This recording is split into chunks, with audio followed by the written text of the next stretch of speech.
శ్రీ బాల త్రిపుర సుందరి దేవి కుంకుమార్చన యాగంలో పాల్గొనండి. సర్వ కష్టాలు తొలగి శుభ ఫలితాలు పొందండి.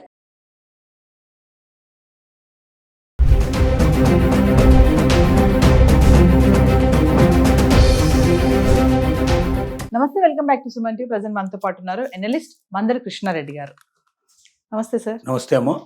సార్, బంగారం వెండి ధరల గురించి మాట్లాడుకుంటే ఉగాది తర్వాత ఒక్కసారిగా పతనం అయిపోతున్నాయి. ధరలు బాగా పడిపోయాయి. వెండి అయితే ఇంకా 2,60,60,000 వచ్చేసింది. ఇంకా 24 క్యారెట్స్ అయితే 1,15,000 నుంచి 14 వరకు రావడం చూస్తున్నాం. ఇంకా 22 క్యారెట్లు అయితే 1,30,000 అయితే రావడం చూస్తున్నాం. మరి ఒక్కసారి ఇలా పతనం అవడానికి కారణాలు ఒకసారి మాట్లాడుకుంటే. బంగారం గురించి రకరకాల ప్రిడిక్షన్స్ వస్తూ ఉన్నాయి. ఇంకా తలకిందులయ్యే అవకాశాలు ఉంటాయి కూడా చెప్పబడుతుంది. తలకిందులు అంటే రెండు రకాలుగా, అనూహ్యంగా పెరిగిపోవడం కానీ అనూహ్యంగా తగ్గిపోవడం కానీ, రెండు రకాలుగా ఉండే అవకాశాలు ఉన్నాయి. ఎప్పుడు తగ్గుతుంది, ఎప్పుడు పెరుగుతుంది, ఇవాళ డిస్కషన్ ఇంకోటి డిఫరెంట్ పద్ధతిలో మనం తీసుకొద్దాం. గతంలో ఏంటంటే ఖచ్చితంగా పెరుగుతుంది. 2027 నాటికి, మన సంవత్సరం చివరి నాటికి బంగారం రేట్ ఇంత, వెండి రేట్ ఇంత పెరిగే అవకాశాలు ఉన్నాయని మనం ప్రిడిక్షన్ ఇస్తూ వస్తున్నాం. ఎక్కువ మంది నిపుణులు అదే చెప్పారు కాబట్టి. ఇప్పుడు ఒక కొత్త పద్ధతిలో మనం ఆలోచించినట్టయితే 3 ముఖ్యమైన విషయాలు ఉన్నాయి. రేటు తగ్గాలన్నా రేటు పెరగాలన్నా ఈ విషయాల మీదనే ఆధారపడవద్దు. నెంబర్ 1, అమెరికన్ విధానాలు. అమెరికన్ రిజర్వ్ బ్యాంక్ ఏదైతే ఉందో దాన్ని టెట్ అని పిలుస్తారు. మనం ఎట్లాగైతే ఆర్బీఐ అనుకుంటున్నామో అక్కడ టెట్ అని పిలుస్తారు. ఈ రిజర్వ్ బ్యాంక్ ఆఫ్ ఇండియాకి ఇప్పటిదాకా ఒక హెడ్ ఉన్నారు. ఈయన మే 15 తర్వాత రిటైర్డ్ అవుతున్నారు.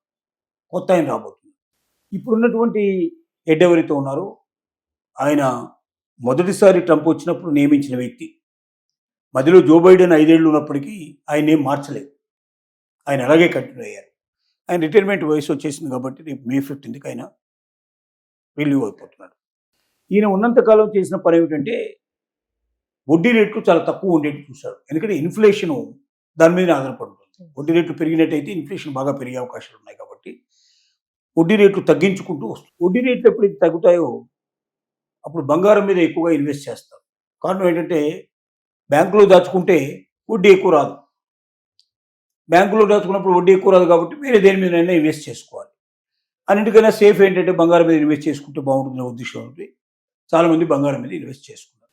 తద్వారా అంటే అమెరికన్ వడ్డీ రేట్ల మీద ఆధారపడి కూడా ఉండే అవకాశం ఉంది.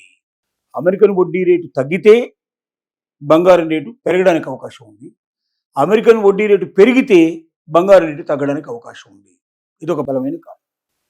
కాబట్టి మే 15 తర్వాత వచ్చేటువంటి కొత్త వ్యక్తి అనూహ్యంగా వడ్డీ రేట్లు బాగా పెంచేస్తే బంగారు రేటు పతనం అయ్యే అవకాశాలు ఉన్నాయి. ఒకవేళ అతను ఇదే వడ్డీ రేటు కంటిన్యూ చేసినట్టయితే బంగారు రేటు పెరిగే అవకాశాలు ఉన్నాయి.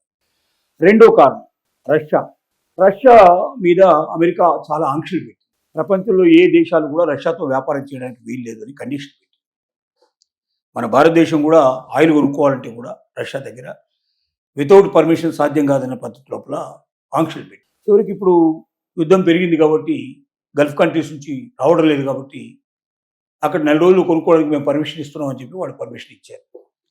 భారతదేశం ఏమిటి, అమెరికా పర్మిషన్ మీద ఆధారపడటం ఏమిటి, ఇదంతా కూడా కొంత చిక్కు ప్రశ్న.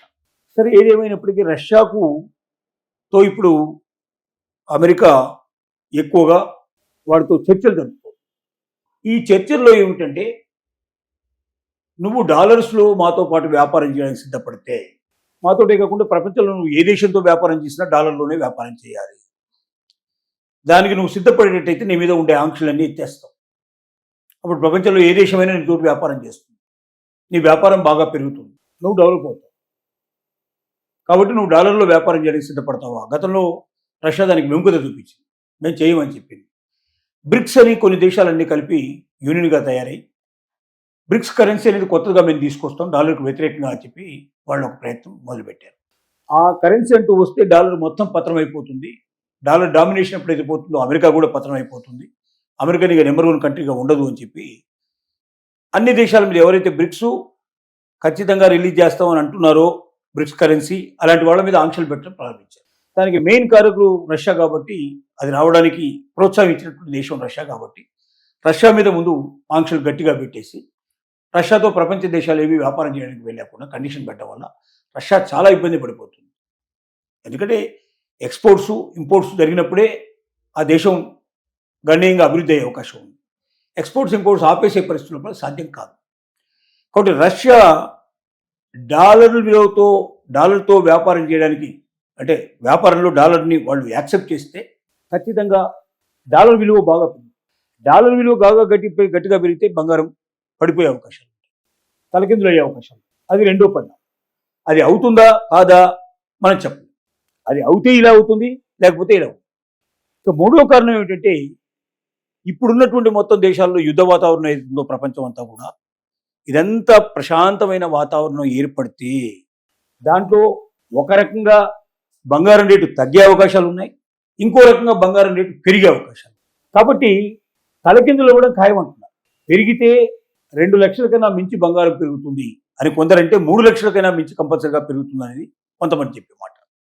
ఇవన్నీ ఆలోచనలో ఉండే విషయమే తప్ప అది అమలవుతుందా లేదనేది ఎవడు చెప్పలేడు. ఊహిస్తాం. మేధావి తనకున్నటువంటి శక్తితోటి కొంత ఊహ చేస్తాడు తప్ప వాస్తవం ఏం జరుగుతున్న విషయం వాస్తవం జరిగినప్పుడే తెలుస్తుంది తప్ప సాధ్యం కాదు. రెండోది, ఒకవేళ తగ్గితే ఎంతవరకు తగ్గే అవకాశం? బంగారం 80,000 వరకు కూడా వచ్చే అవకాశం ఉండొచ్చు. 70,000-80,000 దాకా వచ్చి తాకే అవకాశాలు ఉన్నాయి తగ్గితే. పెరిగితే 2 నుంచి 3 లక్షల దాకా పెరిగే అవకాశాలు ఉన్నాయి. ఇది విషయం ప్రిడిక్షన్. వెండికి సంబంధించిన విషయంలో మాత్రం ప్రపంచ దేశాలన్నీ అంగీకరిస్తున్న విషయం ఏంటంటే, వెండిని ఆభరణాల్లో కాదు ఉపయోగించేది. ఆభరణాలు అంటే చాలా పరిమితంగా ఉంటాయి. అంటే ఎలక్ట్రికల్ వాహనాల లోపల చార్జెస్ మిగతా అన్నిట్లలో ఉపయోగిస్తారు కాబట్టి, అలాగే ఔషధ పరిశ్రమ లోపల, సోలార్ రకరకాల పరిశ్రమలు ఉపయోగిస్తున్నారు. ఖచ్చితంగా వెండి రేటు పెరిగి తీరుతుంది. వెండి రేటు దీనికి అనుగుణంగా ఉండదు, బంగారంతో సమానంగా ఉండదు. వెండి మాత్రం పెరుగుతుంది, వెండి తగ్గే అవకాశాలు మాత్రం లేవు అనేది చాలా ఖచ్చితంగా కుండబద్దలు కొట్టేట్టుగా చెప్తున్నారు. ఇది ప్రస్తుతం బంగారం వెండి మీద ప్రపంచ దేశాలు ఉండేటువంటి ఒక ఆలోచన, మేధావులకు ఉండే ఆలోచన. కానీ తలకిందులు అవ్వడం ఖాయం. పెరిగితే అనూహ్యంగా పెరిగిపోతుంది, తగ్గితే బాగా తగ్గిపోతుంది. తగ్గుతుందా పెరుగుతుందా అనేది కాలం చెప్పాల్సినటువంటి ఆన్సర్. Thank you sir.